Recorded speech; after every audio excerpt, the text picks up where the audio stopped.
In today's video, we're going to talk about how to stop letting what is happening in your life affect you so much, how to stop ultimately suffering your circumstances.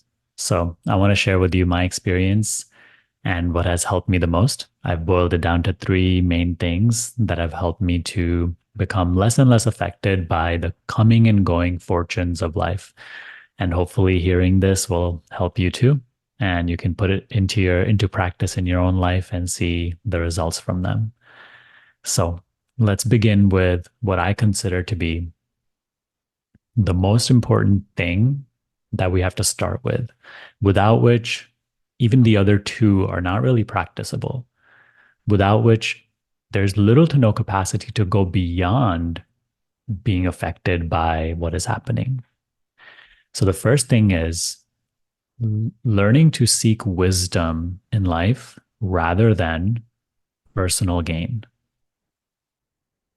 Making your highest goal in this life self realization, understanding yourself. What am I? What is all of this? When all we live for is just what I can achieve in this world or what I can get, what I can gain, who I can become as a person, then just think to yourself, is it really possible to not get affected when things don't go your way? Because when we are totally lost in the world, meaning like we live our entire life for just what conditions we can change on the outside and make better, then we are in a very needy place. We need so many conditions to be perfect. We need this person to be the way we want him to be or her to be. We want these conditions to be a certain way. We want to achieve these things in a particular time frame and the way they should happen. We want this situation to not be like this because that means it's bad for me. That's a place of neediness. And that's like the world cannot possibly comply with all those conditions. That's not what life is supposed to be, you know? So as long as we are totally immersed in the world and all we want is just worldly conditions to be a certain way, then it's quite literally impossible to overcome reactiveness. But when we start to pursue a greater goal in life, something that this world cannot offer you, then the world becomes like an avenue through which you, quote unquote, achieve that greater thing. Then, you start to also observe the changing fortunes of the world. You start to observe that like everything is always changing. So there's no point in chasing the perfect conditions because everything is always changing. You cannot seek eternal happiness in the world. Realizing that you cannot achieve eternal happiness in the world, no person can give it to you, no amount of money can give it to you, no matter how many pleasant situations come your way, there are bound to also be unpleasant situations. Realizing that helps you to accept whatever conditions are present. Letting what comes come your way, letting what go from your way. It establishes us in a deeper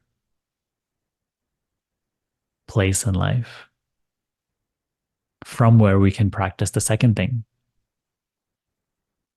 which is learning to see that what is affected by the circumstances, what is suffering life. It is only the mind which thus suffers life. But the mind which is suffering and is so affected by things not going its way, you are able to observe the affected mind without yourself being affected. You are able to watch the mind suffering without yourself suffering. And what I'm talking about here is not some sort of surface level detachment or suppression of emotion. Actually, you can let your entire emotional state be, and you can let your entire mental state be as it is. And you can actually experience that without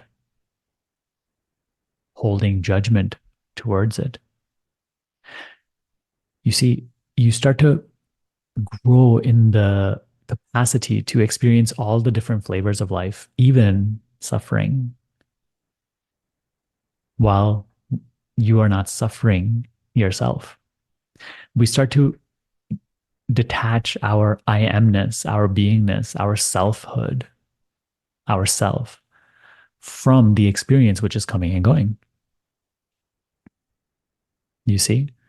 So the self which observes the mind that is affected and is suffering is not itself in a state of suffering. Again, I'll say the mind which is in a state of suffering.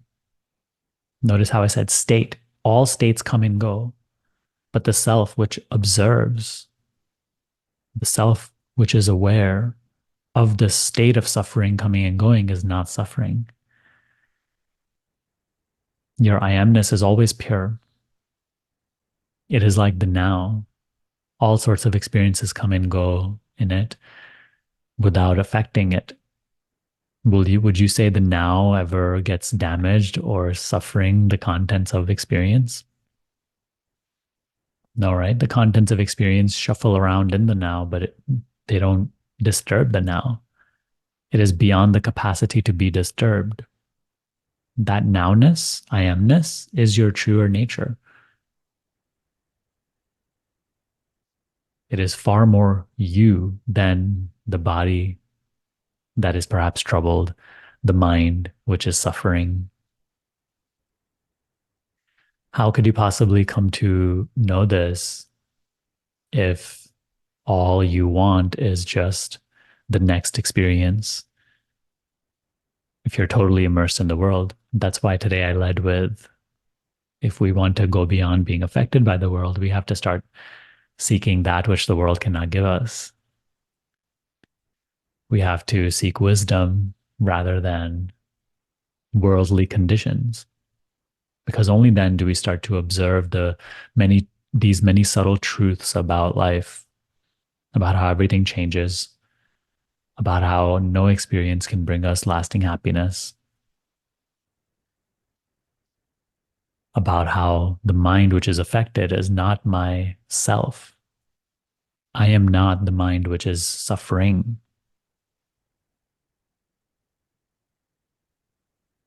So the last thing I'll also add, the third thing, is learn to see all of these unfavorable circumstances and challenges as learning periods rather than your problems. When you start to shift your attitude that you look at these situations through, the way you deal with them and the way you experience them changes drastically. When you constantly perceive unfavorable circumstances as problems, then you feel totally crushed by their weight. And of course, then we remain identified with the mind that is suffering. But when we start to look at everything as a learning experience, as an experience that we have to go through in order to become wiser, learn subtler truths about life, then we are able to experience whatever is there before us and learn from it. The lessons naturally come to one who is receptive. One who is totally closed off in their suffering is not receptive to learning the subtler nuggets of wisdom that life is trying to show him or her. So I found that this is so helpful. It's not really just like a little flowery thing we say to ourselves, oh, this is a learning experience. No, this is really the way you must start to see life. And totally changes the way you perceive life and how you handle and navigate life.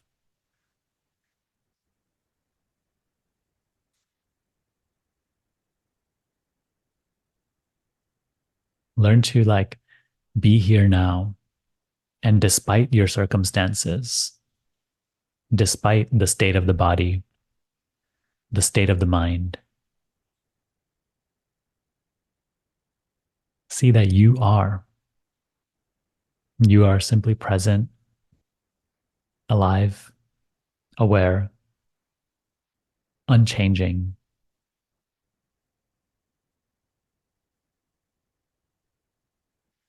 The circumstances, the body, the mind, they change in you. They come and go in you, but you are not affected. You are not suffering. Even suffering is an experience which comes and goes in you. Learn to taste even that flavor of life without identifying with it. Let go of identifying with the mind, which is always feeling this way and that way. Let the mind feel all these things. It's okay. But you don't define yourself by what the mind is feeling, by what the mind is thinking. Don't define yourself by the resistance that the mind is giving. The moment you stop identifying with the mind, its nature will also change. The resistance and the negativity and the suffering will also start to dissolve because all those things need your identification in order to keep perpetuating themselves.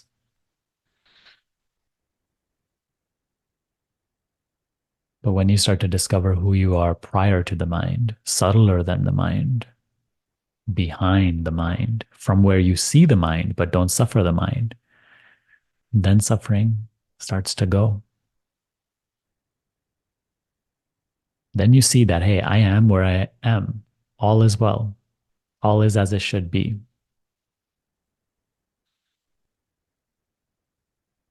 That even problems aren't a problem. For whom are they a problem? For the mind. But is the mind a problem for you? Does the witness of the mind have an opinion about the mind?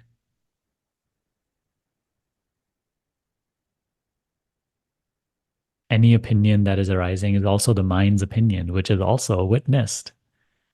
You are not that. Come to see this. So these are just 3 things that have helped me so much in my experience. It's not that they will stop unpleasant circumstances. That's not the point of this. The point of this teaching is not to stop unpleasant situations. You cannot, even if you tried. First of all, only the mind tries to do that.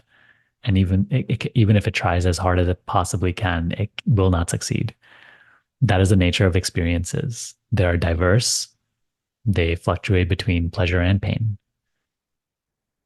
But the culprit is the mind, which is totally invested in the experiences and wants to change them and to be a certain way always, and then suffering them if they don't go according to its plan. So we have to see that we are not the mind which is so attached to conditions and suffers them when conditions are not favorable. Once we start to see that we are not the sufferer, the suffering,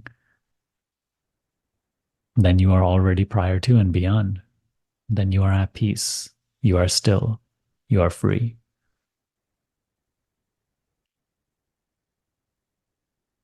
So for this, I would also recommend having a consistent meditation practice. Try 2 times per day for 20 minutes each. You sit in silence within yourself. If you want to learn how to meditate and if you want support in doing so, join our free community. It will really help you. It has tons of resources there. You can also join our self-inquiry school, which is a full school which will help you to dissolve mind identification and start awakening to your true nature. But you need consistent meditation. And again, you need to live life for truth itself, not just about what this world can yield to you. You're not the person on behalf of whom there's such an obsession for what I can gain. To go beyond suffering, we have to go beyond personal identity. We have to expand our understanding of who we are. Okay. So let me know what you think about this. And if you can, share some of your experience with this also, what you have discovered in your own journey. I hope you've found the video helpful. I'll see you next time.